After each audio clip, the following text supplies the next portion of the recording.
I don't subscribe to patriarchy. Bullshit. Sorry. Oh, did I ruffle some feathers right there? Welcome back, friends, to Divine Feminine Radio. I'm your host, Ronnie Kala, here today with the beautiful Tamara Rose, founder of the Divine Success Method, and also my sister. If this is your first time joining us, Tamara's been guiding women to break free from patriarchal paradigms for over 15 years, and this is where we get to honor her expertise. So today, I thought we would dive more into this theme of patriarchy, patriarchal programming, what that history looks like. I've got bunches and bunches of history lessons here today for y'all. You just jump in your britches and get ready. Hold on to your britches. Hold on to them. I sense we will go very much into historical context today. Patriarchy, matriarchy, divine feminine, divine masculine, what all of that looks like moving forward. We spent maybe 20 minutes in the last episode looking at patriarchy, and I sense, we could just do a whole episode on this. We could talk for days just about this topic, but we're going to condense it down into an hour for y'all. I mean, I feel like more people are talking about it now, so it seems appropriate that we would have spent so much time and then now open up an entire episode. 100%. Seems relevant for all of our conversations, I would say.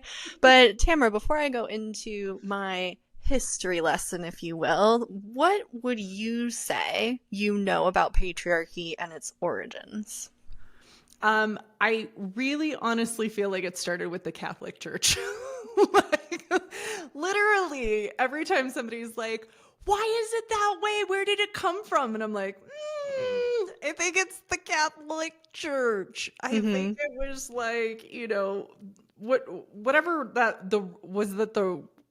the Catholic Wars. What did we call those things? Like freaking the takeover, the takedown. Oh yeah.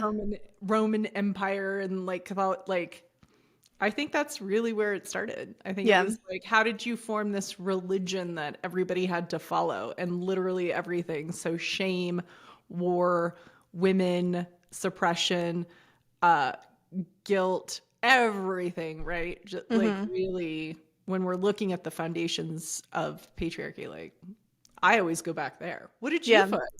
I found it actually started a bit earlier than that, surprisingly. Oh, fantastic. Let's talk about it.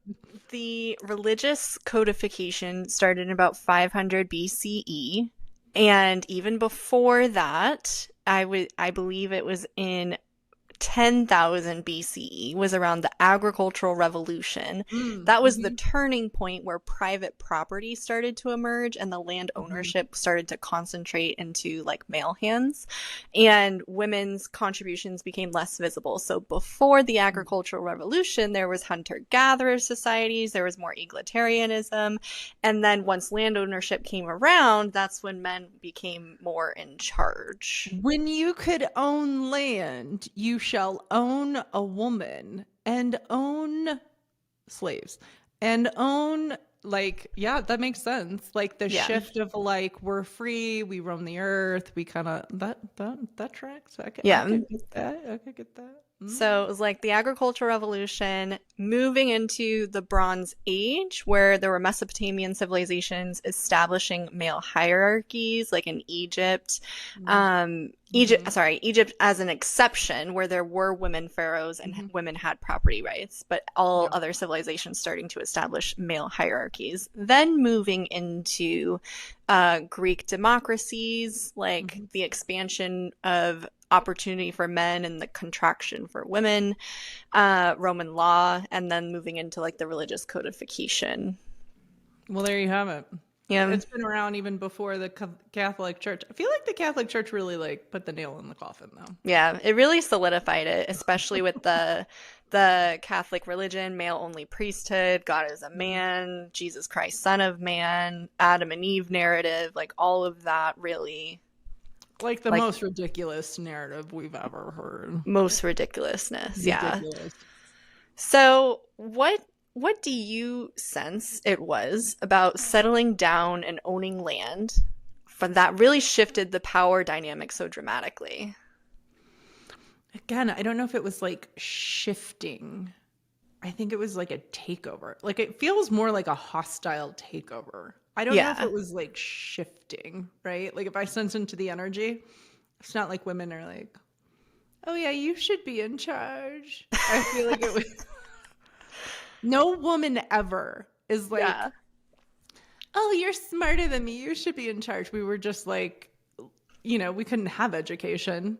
We couldn't have we didn't have rights, right? So that's an interesting question though. Like if we're roaming the earth and then we start to settle down or we start to be still or we start to own something, I think it was like, if I'm looking at it, the ownership of things is in fact patriarchal in nature. Yeah. It is not, I don't think women are like, if I think of me owning my house, I was like, oh yeah, I bought the house, but like everybody can live here. Like how many people were living here? Oh yeah, you had like 6 everybody people can there live at one here. time. Say that again. You had like 6 people living with you at one time, like roommates and kiddo and the whole thing. Ex-husband and you're like, okay. And I think that's the collective consciousness natural way that women are, right? To own, and I was even thinking about this recently. Like I own my house and of course I own the land on my house, or there's a mortgage, so the bank owns but I think I watch the men in my neighborhood always tending to their grass. Like it's such a dude thing. Like, oh yeah, they get obsessed with that shit. With grass, right? And I'm just like, it's so fascinating. But and if I talk to somebody about like the issues that I have with the HOA or like what I can and can't do in my yard, and a man's reaction is always like, that's your land, and I'm like, I don't actually feel that intense about this is my land. I would like freedom to do what I want on my property. That would be ideal, but I don't have it like my land. So I think, so maybe that's inherent, like there's an ownership or a mine around a mineness. It's funny because when I went to Vipassana, they do the videos. Vipassana. They give you the videos every night. I forget what it's called, like for the coursework. And one thing that what is his name? I forgot his name. Goenka. One thing that Goenka G said was like the mine is the thing that causes so much strife. Like if you have a watch, you pay thousands of dollars for your watch and it's your watch, and then your watch breaks or like someone, like it falls off, someone steps on it, you're like, oh my gosh, my watch, like it's a crisis. But then if it happens to somebody else, it's not your watch, you're like, it's just a watch, what are you so upset about? It's just stuff. So funny. And I remember like somebody stayed at my house, or I remember our dad stayed at our house, and I was like, yeah, you can use the car. It's a brand new Mercedes, by the way. Yeah, you can use the car. It's fine. Oh, it's such a nice car. Like there was a thing, and I was like, well, if you wreck the car, you gonna fix the car, right? Like, yeah. That's the way I feel. I operate. I assume other people function and operate. So in that aspect, I'm always like, oh yeah, you're staying at the house. Use the car. I have a lot less of that, I think. So I would be interested in what our listeners think. Like, do they resonate with that too? Yeah. So totally. I don't, and I think it'd be interesting to see how that shows up in relationships when you're like, my husband, my boyfriend, my wife, like the property aspect of even just that sentence, right? Oh, totally. Like my partner, my significant other, mine. Totally. Well, as we're looking at like patriarchal society, matriarchal society, because like patriarchy wasn't the only thing that existed on the planet at the time, right? That's really why I wanted to have this conversation, is like to open up. I think, as you and I talk, and we talk to other people, most people think we're in patriarchy, so to go to matriarchy feels like woman in charge, like men in charge. Right. And that's not the case. Not that, right? Yeah. So I'm like, Ronnie, tell us what other systems existed before this bullshit we're in? Yeah. Well, let's first identify like what is patriarchy and then what is Mm. matriarchy. So Yeah. patriarchy, there is a social system where men hold primary power. It's not just about individual men holding the primary power, but about the systems and structures that are created in place to have the society function with men in power. So Yeah. the way that like how do you do business and how do you do life on a 24-hour cycle and a 9 to 5 way of living and all of the different structures that are put in place because of that. So for all the women who may be out there that are like, I don't subscribe to patriarchy, or I don't feel the effects, or I don't feel like I'm very suppressed by men. Bullshit. Sorry. Oh, did I ruffle some feathers right there? It would be very difficult in the society that we live in. If you're listening to this podcast and you're in modern society in some way, it would be very difficult to bypass. Like 100%. So let's just go real quick. 24-hour cycle, like a sun cycle is a male cycle. A female cycle is 28 days. Okay, this is going to blow y'all's mind, hopefully. Let's talk about the calendar real quick, okay? If we had every month be 28 days, we would have 13 months instead of 12. And literally, women, your cycle would, give or take, because not everybody has a 28-day cycle. Your cycle would be like the 4th of the month every fucking month.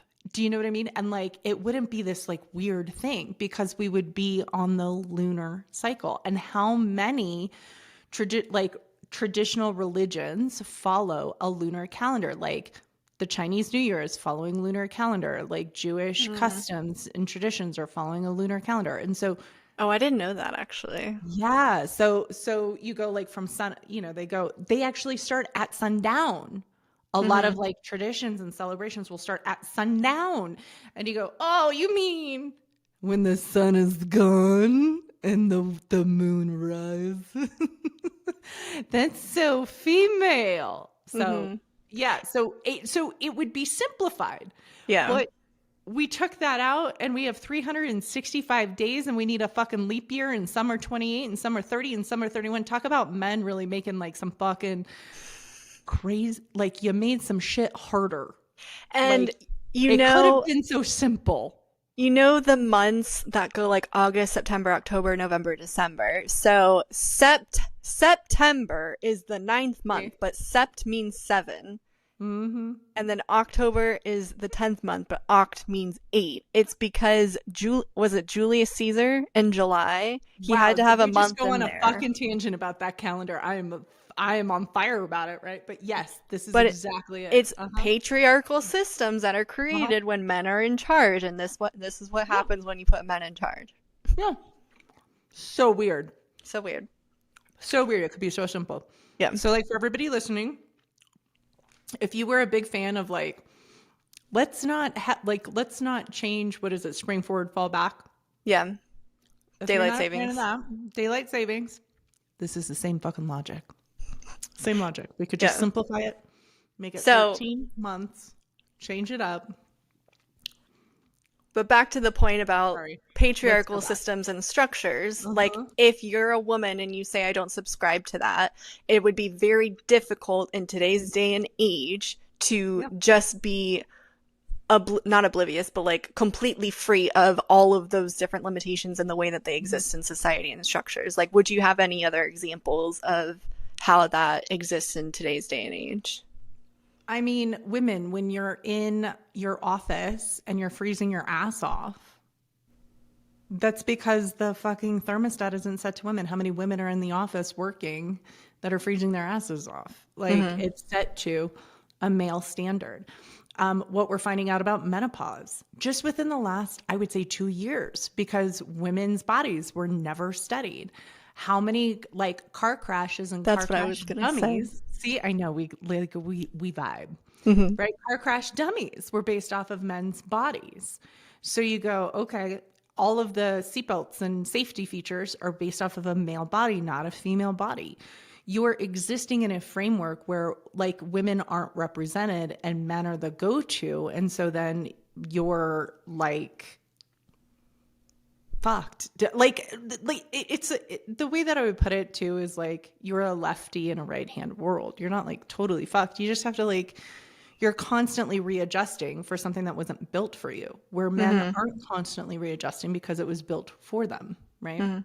I like that metaphor. I'm a lefty actually. So every time I have to use like right-hand scissors or like the notebooks that the spirals are on the on the opposite side of me, right? Or like different things like that where it's like, oh, I need to find a workaround that's a little different. We write left to right. If it was a lefty world, we would write opposite. So you would just like, we would read opposite, right? So yeah, it's the same thing, it's so bodies, you could even say like prescriptions, medical technology, medical research is based off of men's bodies. So dosages for medicines are typically from male groups, not female groups. How long has menstrual blood not been used, investigated? Do you know what I mean? Like the benefits, the stem cells and things like that. When women menstruate literally every 28 days and we have like boatloads of the blood, we could be like doing medical research and changing you know what I mean? Like, yeah. So I think it's wild to say that. I think, look, one of my pet peeves is car colors. Car colors are so dumb. Like you get black, white, gray, blue, and red. And a man would buy any of those colors. And if you asked a woman what she wants, like I would like champagne gold. I would like pink. I want an option that is like what? And women buy more cars than men. Women buy more luxury cars than men, which is weird. But when you get into like car options and like the higher scale, like you could pay for a car option color, it's going to be neon green and yellow. That is fucking a man's race car. Like I just get pissed at shit like that. Like the fact that Volvo did a car design where it was literally designed for a woman and it got rave reviews. Like the headrest was built for a ponytail if you had a ponytail. Oh, okay. The pedals were built for if you wore heels. The inside was clean and sleek lines, and the color options were very female oriented. I think this was back, and I think they did this back in 2000, or maybe it was like 2020. You know me and dates and numbers. I fucked that one up. I don't remember which year. They got rave reviews, and then they did nothing with it. Are you serious? 100%. So Volvo, what was that? Just like, we like women, we'll do this, but then they did nothing with it. So it was like one of those like a concept? Like it was a concept that was never actually created in full on the line. Oh wow, okay. I didn't even hear about that. That's bullshit. I'm just saying. Yeah. Oh my gosh, that's interesting. And I would also say it's not just about like the systems that are in place, but also the feelings that are created because of it. Like the whole patriarchal system is built on guilt and shame of other people, guilt and shame of women, guilt and shame of minorities, or just ways of functioning guilt as and a shame society. Itself. How do you make change? You have punishment too. Punishment, yeah. Yeah. So anytime you have either parented yourself or seen other parents or in relationship or in business and work and career, like seen the way of doing things via punishment, demand, through, what is it called? Like, submission, being in submission or rebellion. Like those are the two options when there's a demand, either submission or rebellion. So if you've ever seen that or been victim to that, that's all inside of a patriarchal framework as well. Yeah. If you're guilted into doing something, if you're shamed into doing something, like if you look at your body and you're like, I'm fat, that's patriarchy.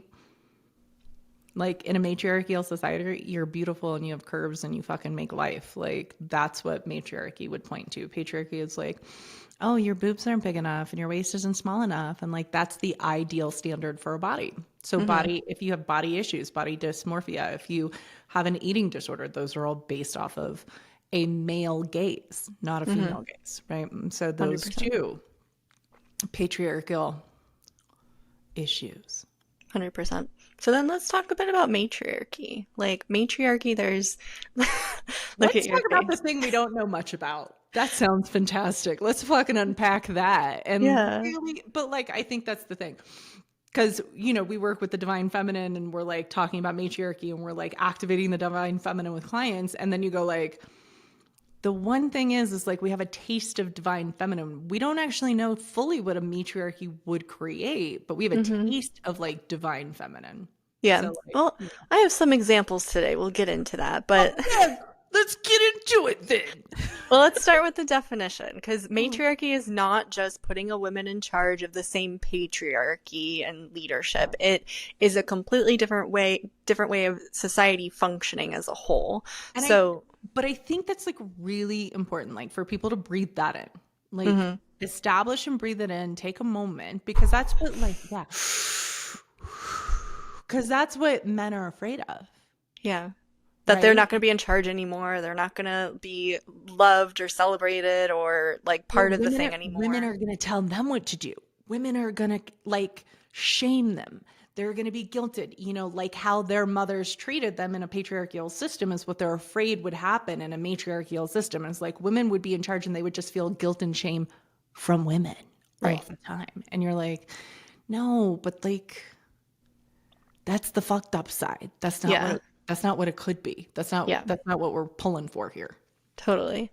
So part of matriarchy is a celebration and a communion of men and women. So like it is, yes, like women in a matriarchal sense, like quote unquote in charge, where you're following the matriarchal lineage.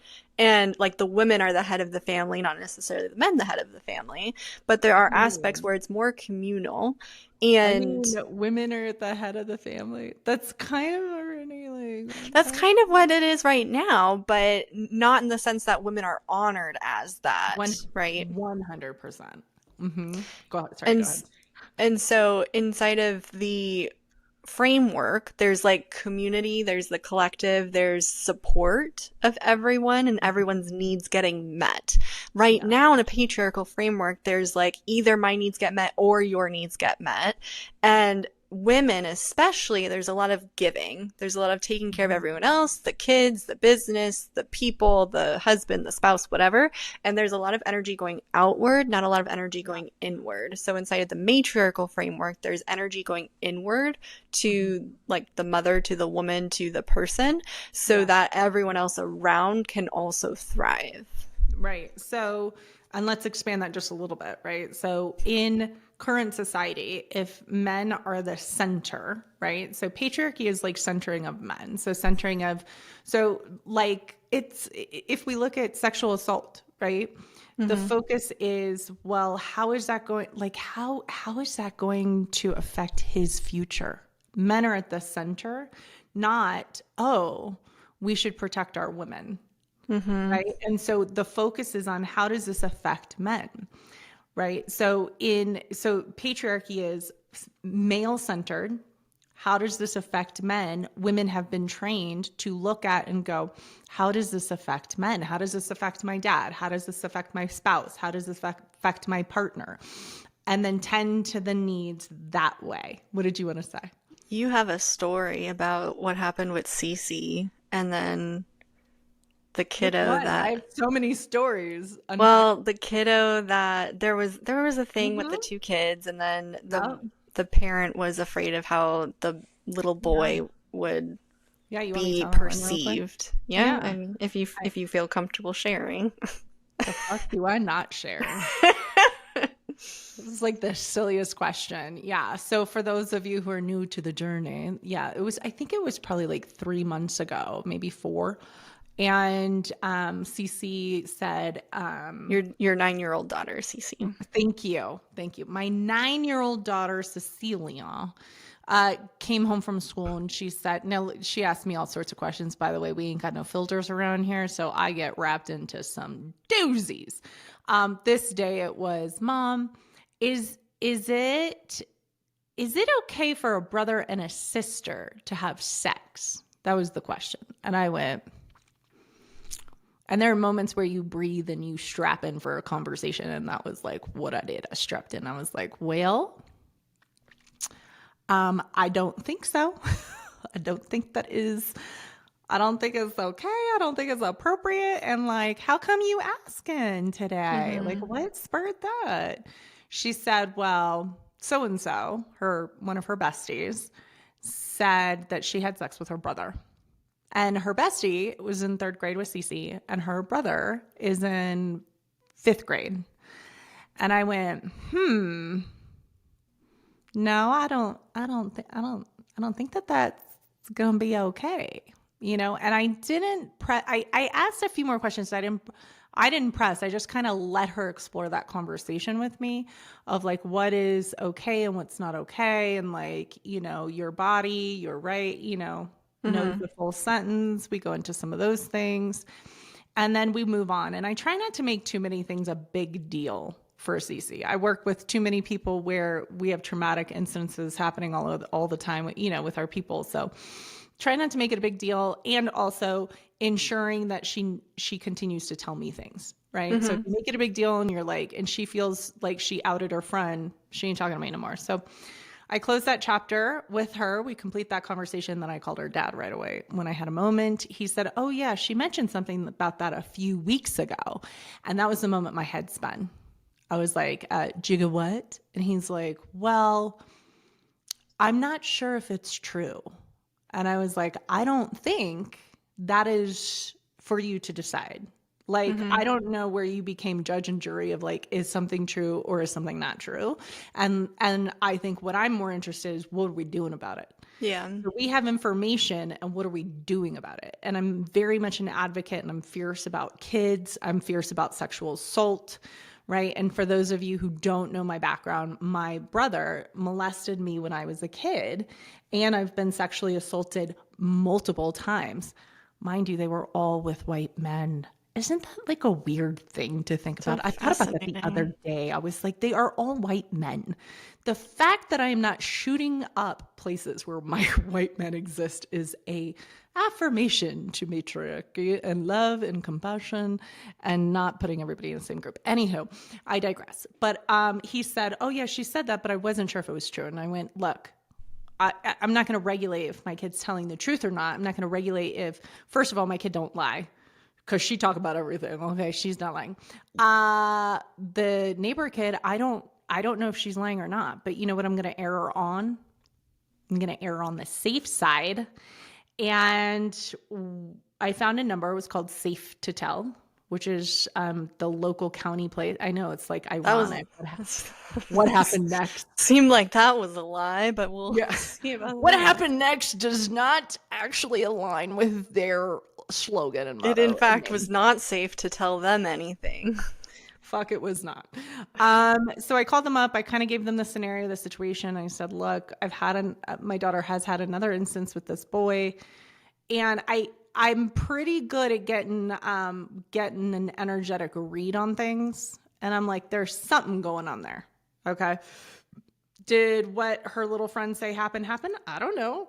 There's something going on there. Okay. And I've got enough little hair standing up. So Safe to Tell went ahead, had a meeting with the principal, and the principal went ahead and had a meeting and then called in, I think, social services and had a meeting with the parents and had a meeting with the kids, I guess.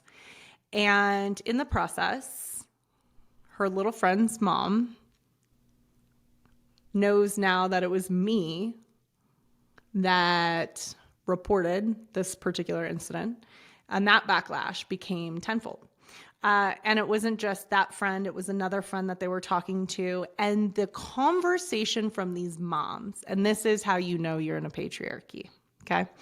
The conversations from the moms were, Why didn't you just go to the parents first? That was it. Why didn't you go talk to the parents about it? And my first reaction, and I told my ex-husband this, I was like, I'm not interested in what the parents have to say. A child said this happened. I know exactly what the parents are going to say. I know exactly. You know what the parents are going to say? Oh, not my kid. Oh, she probably blah, blah, blah, blah. I'm not interested in that bullshit. I'm interested in is anybody protecting the child? And that's what I'm interested in. And so, no, I'm not going to go talk to the parents about the incident that this little boy was accused of doing. I'm going to go to somebody who can do it. So both of the moms, so it was the mom of this child and then the mom of another of my daughter's child's friends, moms, whatever, y'all get what the fuck I'm saying, was the other mom too. And my ex-husband got involved in having some conversations with these moms just to be like, look, you know, we get that so-and-so's now not allowed to play with Cece because Cece told us her friends aren't allowed to play with her because she's a bad friend. Okay, what the fuck? So you're going to silence somebody for speaking up about something, and then she's the bad friend because she spoke up about something. That's patriarchal framework. Yeah. That in and of itself. If you silence people for speaking up against sexual misconduct or abuse, that's patriarchy. Like you're like, what are you trying to do? And then one of the conversations was, and this was from the other mother, do you have any idea how that would affect the son? Like, okay, first of all, the dude's in fifth grade. He's in fifth grade. This is on his permanent record. That there was an accusation. Now they went through and they did the investigation, and in the investigation, they didn't find anything, which is great that they didn't find anything. Sometimes people hide shit though. So, you know, I don't know what's true and what's not, but I did my civic duty, if you will. But the conversation was like, Tamara doesn't understand the impact that has on that little boy's future. I was like, that is like, you want to talk about patriarchal bullshit? That is one of the lines that gets under my skin every fucking time. Yeah. Because that's the thing that has people not speak up. And that's the thing that has us like shudder back and doesn't have us press in and ask more questions about sensitive situations or sensitive topics that would actually protect a little girl. And that's all I was interested in. 100%. So yeah, it was the two moms that were giving backlash to somebody sticking up and speaking up for it. And their solution was, I should have just gone to the parents. And I'm just not interested in that. Like, I'm not interested in a parent now telling me all the reasons why it's not true. And that was my sense of what was about to happen. So yeah, that too is that's patriarchal framework. That's so you want to shame me or make me feel bad or make my daughter feel bad for being a bad friend, you know, for literally. There's no concern about Cece. There's no concern about the little girl. There's only concern about the little boy and his future and how it affects him. Yep, 100%. And I was like, wow. WTF, motherfuckers. Now, one solution that I've come up with is we're going online school next year. So no more drama. Fuck that. There you go. Well, removing self from the frameworks as much as you can, it seems. Yeah, and creating a new framework, right? And creating something that's fun and that like works for my kid. But like at the same time, it's like, yes, that is you guys, that's patriarchy. So you can't say I don't subscribe to it. Oh, I don't live in it. It's literally everywhere. It's all around us in like nearly every conversation we have. Yeah, 100%. Thanks so much for listening. Real quick, if you resonated with anything we've said so far or had any new insights, chances are someone in your circle needs to hear this too. Think about that gal that's ready for her next breakthrough to step more fully into her divine feminine. Take 10 seconds and share this episode with them. Your share could be the catalyst for her next transformation. You got your person? You sent it to them? Okay, cool. Let's get back to the episode. Let's talk a bit more about matriarchy. Let's do it.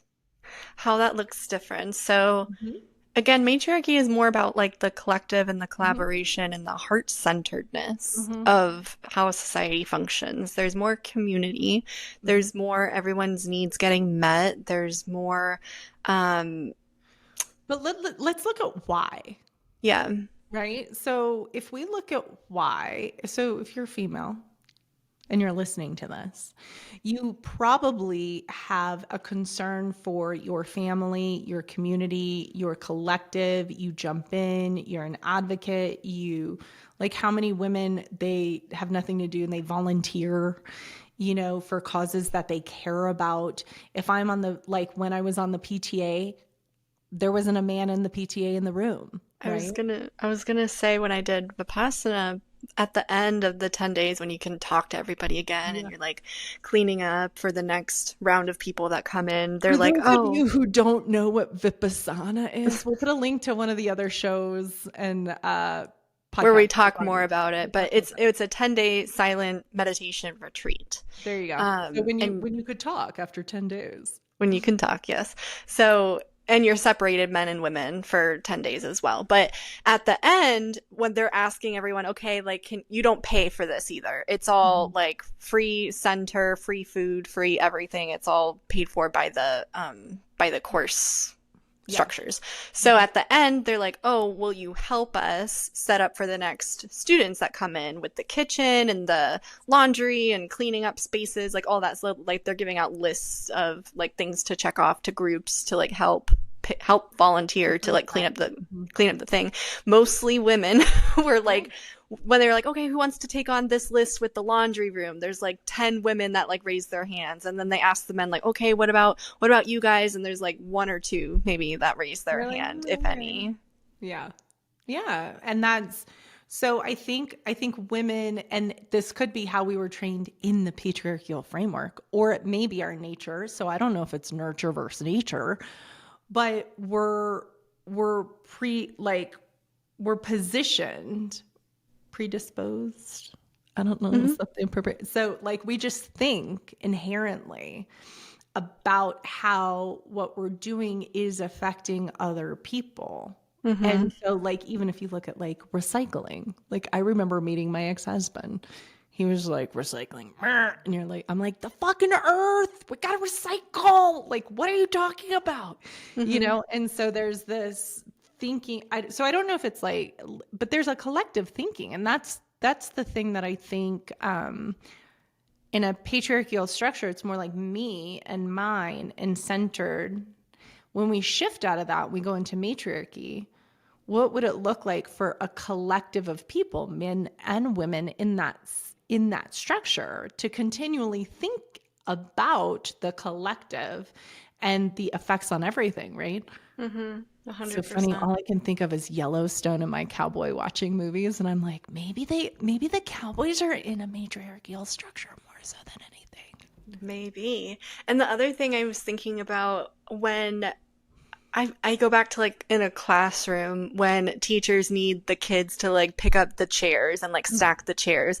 All the boys love to get up and like do the chairs because number one, they like being told what to do and they like showing off how strong they are. But when it comes to being in a leadership role, they're not necessarily the first one to like volunteer and be part of that. Like when you think of men in the military, like Yeah, men are great in the military because they like yeah, being told what to do and they like being like the submission role yeah. so that they Oh, can you just saw like that get one shit too. done, You right? saw that one on the TikTok Yeah, too, I huh? Yeah, did. I yeah. thought it was a great take. It was a phenomenal take. Like women are actually better leaders and telling people and men what to do, and men are like better followers. And like, where did that script got flipped? Like, it's such a false. Yeah, Every man I've been because with is like, just tell me what to do. And I'm like, but I did. And how you many fucking don't like it because you want a man to tell you what to do. You don't want a woman you want to be told what to do by another man, but not a woman. Like, what in the yeah. actual fuck? You should go marry a military guy. Yeah. I was gonna say how many Go men marry the staff spouses sergeant. yeah. How many men, spouses, partners do you know that are like, just tell me what to do? Give me the list of Yeah. chores, give me the list of whatever, and I'll Mhm. go do it. But they don't Right. want to do the mental work and the mental load to like think about it or come up with it. Yeah, but then they resist that a woman told them what to do. So then they have this whole internal conflict. And you're like, you're so chaotic. You are so all over the place chaotic. It is ridiculous right now. 100%. Oh my gosh. Okay. Patriarchy, none of that bullshit. 100%. Just none of the bullshit. Like if the collective is thinking about the collective, there's just no bullshit. Yes. Because everyone's needs are considered. Yes. Priority. Yeah. Well, let's take a look at some of the older civilizations in history that were matriarchy. I like how you're like, let's take a look. What I want to say is, let you tell me. I'll tell you a little bit. Let me share. Because history, not my forte. But I love learning. Tell me more. So there's a couple of societies that I got some info on. So we'll talk about number one, the Minoan civilization that was around 3000 BCE. Where were they? In what part of the world? Oh, good question. I want to say they were conquered by the Greek society, but the white men. They were conquered by the white men. So let me see. Where were they actually? I would love to know. I feel like they were Crete. They were in Crete. Okay. So which part of the planet is that? Where is Crete? In Greece. In Greece. Huh? Okay. Greece. Okay. Mm-hmm. See, I don't even know geography. God damn it. I'm not very good at it either, to be honest with you. You're welcome. All of our listeners, you're welcome. So this suggests that they're the most gender egalitarian civilization, one of the most egalitarian civilizations, where women appeared to have equal or superior status in religious and political spheres. There was no evidence of warfare or military fortifications. They seemed to prioritize trade and art and spiritual practices over conquest. And priestesses held significant religious authority, with like goddesses worshipped, like the snake goddess, the mother goddess, as like primary deities. So suggesting that women held a higher role and higher place in society. Their downfall essentially was being conquered by the Mycenaean Greeks, which had them shift toward a more male-dominated civilization. Yeah. 100%. In your research, did you pull up anything about Native Americans and their culture? I don't think so, actually. Native Americans. But I do sense they had a matriarchy for sure, even just in conversations with some new friends. I'm learning some things about Native American culture. Yeah. And their matriarchy and divine feminine. I didn't find it in my research, but I found more about Celtic societies and then Egypt and China. So in Celtic societies, there were tribes with matrilineal female leaders, druids, warriors, like Queen Boudica, I want to say is her name. Where did Bridget fall in there? Bridget was Celtic as well. Yeah. Bridget was a Celtic goddess. So Boudica, I may be butchering her name, but she led a massive revolt against Roman occupation. Yeah. And female druids had equal status with male druids. So they served as judges, healers, spiritual leaders. There was no hierarchy or like men above women or anything like that. And Celtic women could actually own property, choose their husbands, divorce their husbands, and inherit titles. Nice. So I sense that's where... What's that? When was that? 500 BCE to 400 CE. So around the same time that those religious authorities came in, where Catholic Church started like running the planet, was around the same time that the Celtic societies were thriving. So it's interesting that it goes back to owning property, like women having the ability to own property, choose their husbands, divorce their husbands, have those rights. That's what really had like the matriarchy society and like the equality exist there. Well, and that's where we're entering into now, right? So 100%. For those of you who don't know or you haven't listened to any of our past episodes, women have only been allowed to own property without a man on the deed, mortgage, trust, title, whatever you want to call it, like in all that process since 1974, I think it was. That was when the door opened for women to, you know, be on the title deed mortgage by herself. And that's only been, how many years is that then? 74. It's like 56 years or some shit like that. Only within the last 50 to 60 years.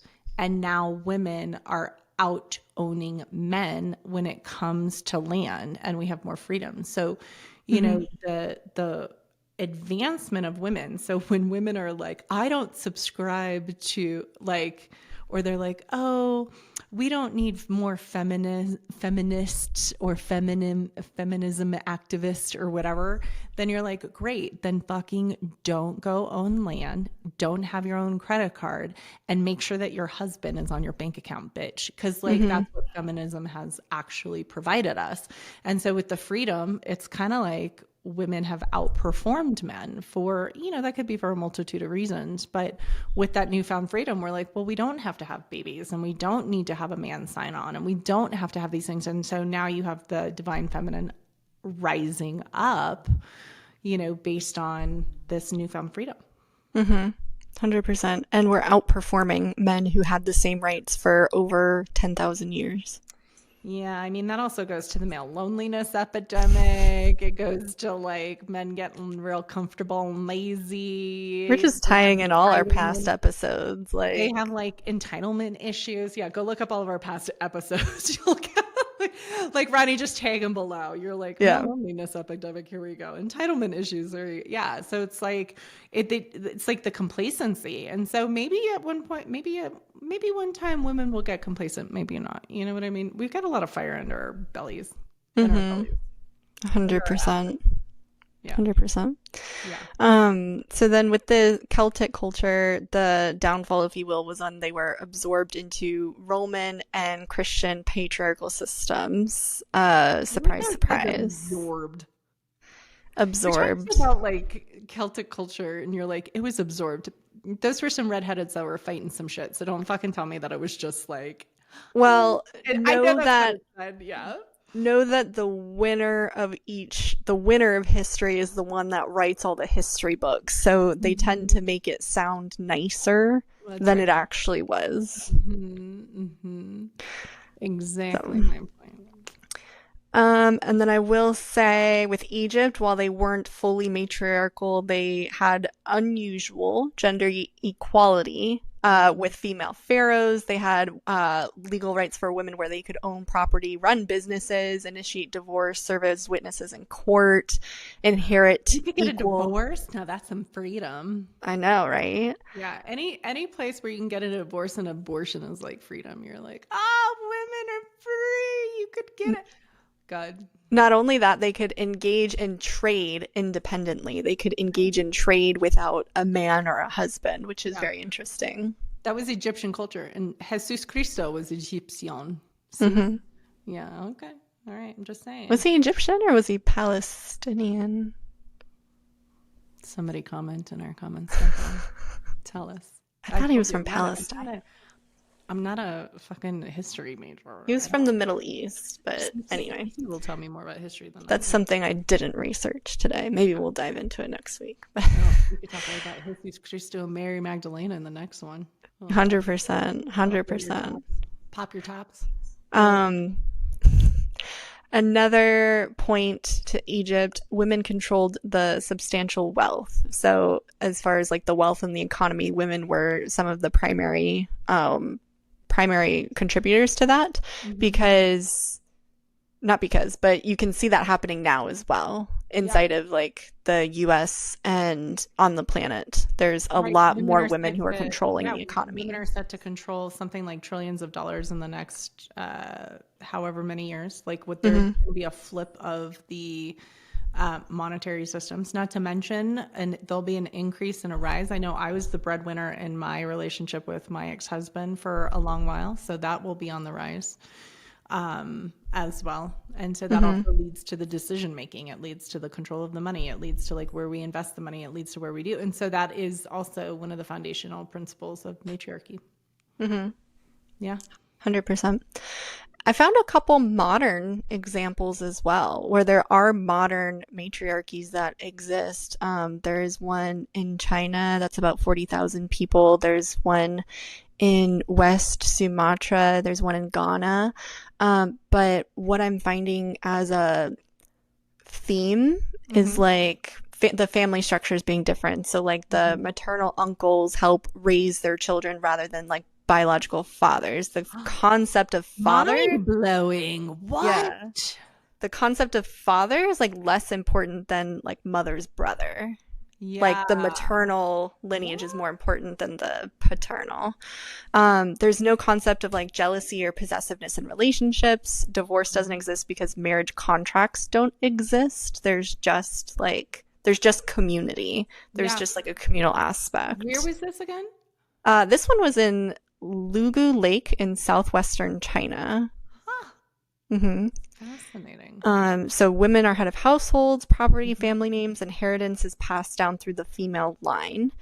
And the Chinese government pressure to the modern challenge that exists is the Chinese government pressure to adopt patriarchal marriage systems, but they still exist as a matriarchal society in a framework.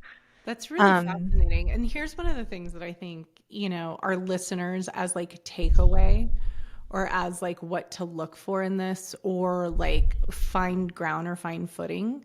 I think it's like because one of the patriarchal structures that you and I have defied is the last name and, for you, the first name and really like creating the name as the lineage, but like finding things that call to you that you could either establish or interrupt or change for yourself, right? And so like what calls to you in your own expression that for us, it was like changing the last name gave us the opportunity to start a matriarchal lineage in whatever comes after us, right? For me, that was an intuitive hit for sure to create something new. And so I think as you're like listening to different structures and setups, like what calls to you inside of, say, matriarchy, being at the top instead of patriarchy.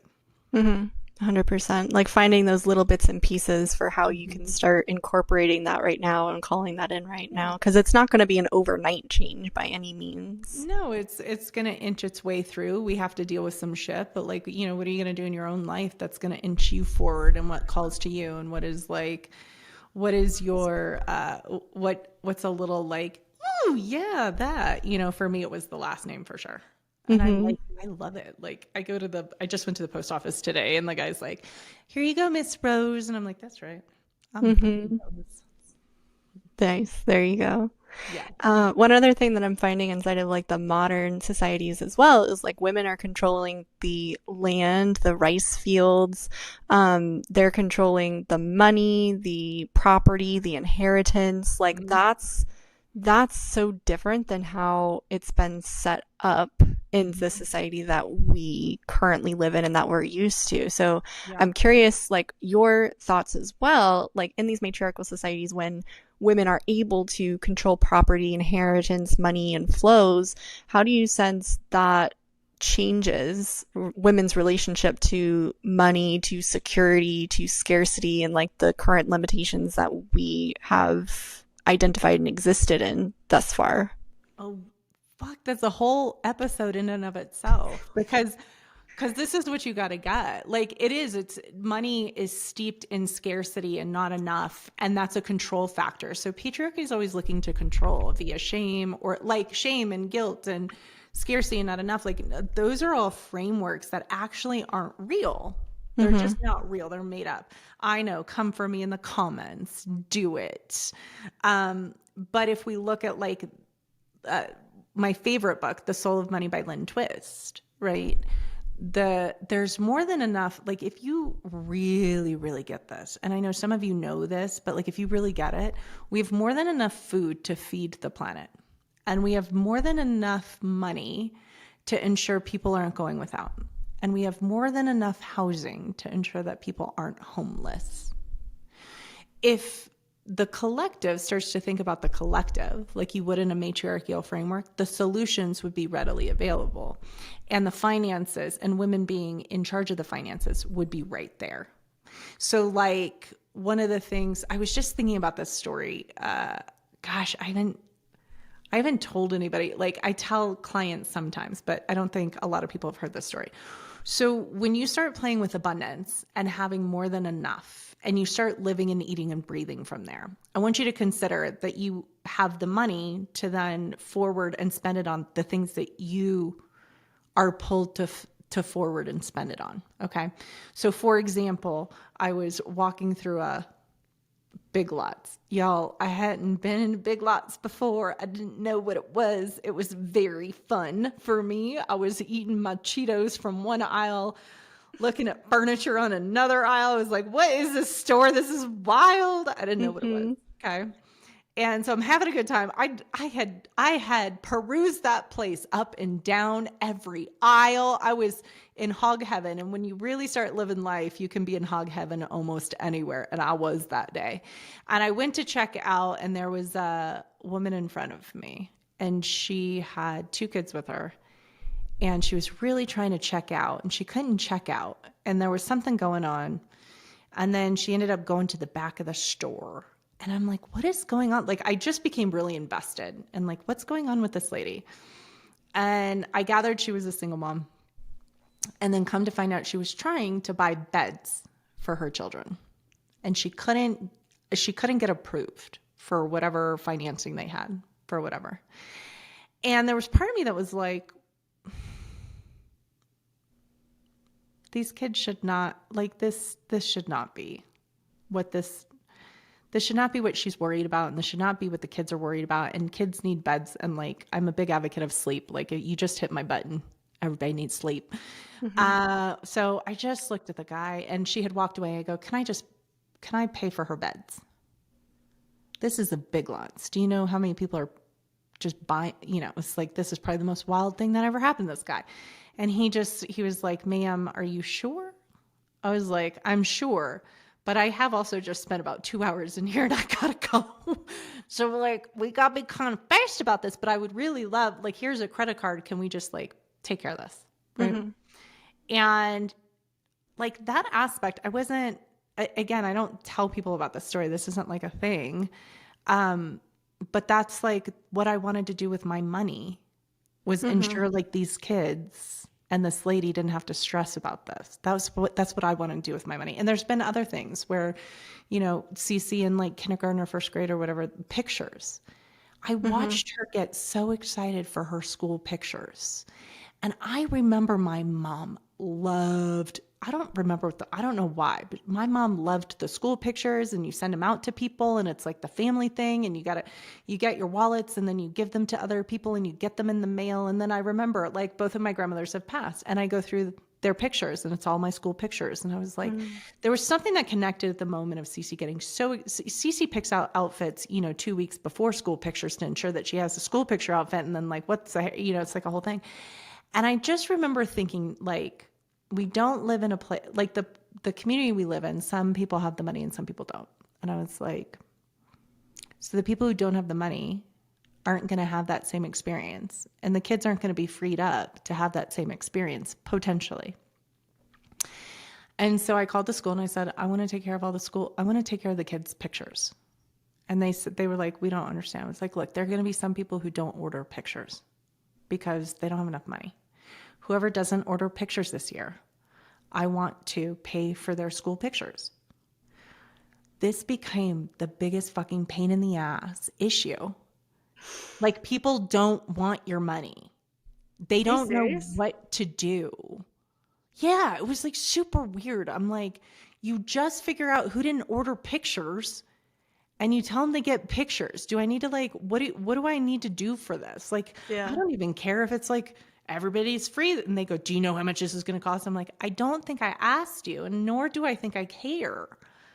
I'm getting some kids some fucking pictures, you know? And so I think there's like that level of like community or love or expression when women and when women are in charge. And I have to say, like, when I bought the mattress, I like got in the car and I was like, I called my ex-husband, right? I was like, so when the credit card bill comes, you're going to see this big charge for Big Lots. I just bought some mattresses. And he's like, we don't need any mattresses. I'm like, they're not for us. I bought some for somebody else. I bought mattresses for somebody else. And he's like, we don't need mattresses, Tamara. I was like, well, I didn't buy them for us, motherfucker. You know, like he couldn't compute in his head that I would just buy and it's like how many times or like how many times I leave a restaurant, we have leftovers and you walk by somebody who's homeless and I'm like, oh, they should have steak and potatoes tonight. You know what I mean? Like, so I I really feel like matriarchy, being in charge and being able to like, and when you don't have to like get somebody's approval to like spend money. And I still used to do that shit, right? It took me years to like knock that out of my system, where you just continually think of all the people and then like the planet would change. Women being in charge of the money. That was my long story short. I love it. I think it's a great example for what it would look like, and the circulation of money and funds and investments and just what it would all look like with that perspective of everyone being taken care of. Like, that's exactly what's at the root of it. And I think that's a great example to showcase that. Yeah. Wouldn't that be nice? And so if you haven't read it, go read Soul of Money by Lynn Twist. Great book. I'll see if I can put it in the description. I'll find it for you. Book. I've read it a dozen times. My copy was earmarked. I'd loan it out to everybody. Yeah. It's like you couldn't loan it out to me. You lost it. Somebody else had it. So. Motherfucker, I know. It's like, God, that book was gold. And I can tell you every story in there. I loved it. Okay. Yeah. Well, I think as we're closing up about matriarchy, like, number one, it's about finding that thing, whatever it is for you, like how you can start bringing it in and reeling it in and like having it activated in your personal life, whether it's your last name, your first name, something else that you sense would be a contribution. I sense it's also about like putting yourself first, like putting your needs first and having the energy flow back to you, like come back to you rather than go outside of you and of other people. 100%. Before we close out the episode fully, I do have one question from our community I would love for you to answer. Just one? Just one, because I sense you could probably unpack it for a little bit. But if we have time, I'll go into another one. So question is, what is a societal belief or norm that you had struggled to let go of? Societal belief or norm? I think the money one was a big deal for me. So like, I was the breadwinner I'm still the breadwinner. Let's be real. I'm just not married anymore. But when Cece turned 4 months old, I became the breadwinner. We had a lot of challenges with finances. At one point I was making $1,500 a month, supporting a family of 3. And that was before we went on the upswing. And there were things that I wanted to invest in, things that I wanted to do, that I would ask mind you, my husband wasn't making the fucking money. I would ask, should I do this? And he would now bless his heart, he would look at me and be like, I don't know. Why are you asking me? And I remember being like, why am I asking him? But I would ask him all the time. And my money, I never felt like the money I made was my money. It was wild. So he would say things like, I'm really exhausted. I just need a vacation. So exhausted from not working and not taking care of the kid and not, anyway. I mean, that's a whole nother episode. We'd have to unpack that too. Okay. And I was just like I would just look at him and be like, okay, like, what do you want me to do about that? Yeah. I'm doing everything. What do you want me to do? You just gave me the problem. I was like, what do you want me to do about that? And he's like, well, I think I need a surf vacation. I'm like, then fucking book a surf vacation. Never did I think I should go have a vacation. Never did I think, like, I would be like, oh, I'm going to go stay in an Airbnb and have some time to myself. But a full surf vacation never crossed my mind. The first time, and I remember this, the first time that I was like, oh, I really want to go do this thing. And it was glamping. I don't camp, but glamping on a river, electricity, in like a little teepee hut at a music festival by Dierks Bentley. And I was like, oh. And I got so excited. And I was nervous to spend that amount of money on myself for something that I want to do. I just remember like there were these like pivotal moments of spending money on myself. It was really challenging to overcome. And so I have compassion for women who go through that, right? Or who are challenged by that. And a lot of women who work with us sometimes, and like any one of our courses can be some sort of step of an investment in themselves. And I fucking get it, right? Because I was like, wow, I sat down and I was like, I'm thinking, and I was like, I'm thinking of this thing. I'm really like, this is glamping. This would make me so, like I was really happy. And that conversation really was like a nail in a coffin for a divorce, I tell you, because my ex-husband, he goes, it was expensive. I think it was like $2,800 for the weekend, like 3 days. That was just the glamping portion. That had nothing to do with like the tickets. The tickets for the concert were like, a tenth of that. Anyways, I was like, this is what I really want to do. And he's like, I could find much better ways to spend that money. And I was just like, I didn't, there's the moment like in a partnership where you're looking for like, God, I really want to do this. And you want your partner to come and be like, yeah, babes, you should do that. And I got the opposite. And I was like, ew. Ew. And I just go, and he's like, well, I'm not really into country music anyway. And I was like, I fucking didn't invite you. Yeah, you don't have to be. I was like this. I was like, by the way, you weren't invited. Well, who are you going to go with? Not you. I'm going to go with somebody else, not you. Yeah. You're not even last on the list. I was just so sad. I was so sad. Yeah. And I think what's fascinating is I find most partnerships when women come to us, and they want to like change their life and they want to work and like our programs are big investments for them. I always find that their partnerships are like, yeah, babes, you want this and this is going to be better for you. They're always like that, right? Yeah. But there was like that really, God, that was so, I feel heartbroken just talking about it. It was like so heartbreaking for me. And I think that's the flip, is like men being entitled to vacations or entitled, they need a break. And it's like, yeah, us women, we should be cared for too in the same way, and like stand up and do something like that. You know what I mean? So when you're looking for even like a break in you want a chink in the armor, do something different, that could be it too. You know what I mean? Like, that can be a breath of fresh air and a release, if you will. 100%. So then like the limitation was you feeling like you had to ask permission to use your money that you were making, that he wasn't even making the money, but it was like the sharedness of the finances, and then also like the permission from a husband or permission from a man in order to like do something. I think we're just patterned. We're patterned to think about like I was the breadwinner. I was making the money. And here I am being like, can I do this? Like, is this okay? And then something I really care about and being like, why? And like me having to take a stand for something that I wanted, that I made money for, and like feeling guilty, like, cause that's what's really in the background, is like feeling guilty of spending money on self when it's not the family.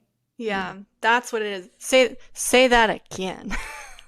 It's the guilt. You feel guilty for spending money on yourself because it's not the family. So like patriarchy is like women should focus on this, and women's attention is on this, and women's needs are on this. And like the second we focus on ourselves, there's a guilt. But like, look, it happened the first time I remember I did like a 5-star resort, all inclusive, around New Year's one time. And it was like, wait, how much is it for the week? Wait, just for me? Mm-hmm. And I had to be like, I didn't have no, like, P.S. I was divorced at the time, okay? And like, I still go like, on me? And so you have to like take a breath and be like, yes, on you. Mm-hmm. You don't have to deserve it. It doesn't have to be because of anything. You can just choose it. Yeah. Okay. And so that is like, for me, I know it's not just me, by the way. I know it because I talk to so many of our clients, right? Mm-hmm. I know it's not just me. That is one of the biggest challenges. And like, frankly, I see men just have a different freedom with it. I see men, they'll spend money on golfing and a vacation and cars and their fun hobbies and their sports. And like, we are not freed up in that way. Like, that is like one way we want to dismantle patriarchy. Like, let's get some freed up about money and like fucking investing in ourselves and taking care of ourselves. You know what I mean? Mm-hmm. I don't mean mani-pedis. I mean, like, let's go. Big shit. Let's do some big shit, ladies. And theys and gays. 100%. Well, that's a lot of wisdom you just dropped. Is there any other little nuggets you'd like to leave our listeners with? That's it. You're out of nuggets for the day. I'm out of nuggets. We need another episode. But you're like, we're trying to keep these at 60 minutes and we're always like over. We're at 70. We're doing fine. All right, kiddos. Just put in the description. It's always around 70. All right. All right, kiddos, we're signing off for today. We'll see you next week. Thanks for being on with us. Thanks for listening. Have a wonderful week. Keep making magic, y'all. Thanks so much for tuning in. We're so grateful you'd spend an hour with us shifting your perspective and expanding your divine feminine power. If today's conversation resonated with you, help us grow. Rate the show, subscribe, and keep following for more. Remember, we are here every Tuesday with new episodes. But until then, uncover your next level expansion with our Divine Feminine Archetype Quiz. Find out your personal Divine Feminine expression, the blocks keeping you from accessing it, and get a step-by-step pathway to embody your authentic expression. Link is in the description. Or if you're ready to work with us to clear your blocks with the energetic source and fully access your divinity, schedule a one-on-one discovery session with me, also in the description. Until next time, keep honoring your divine feminine magic.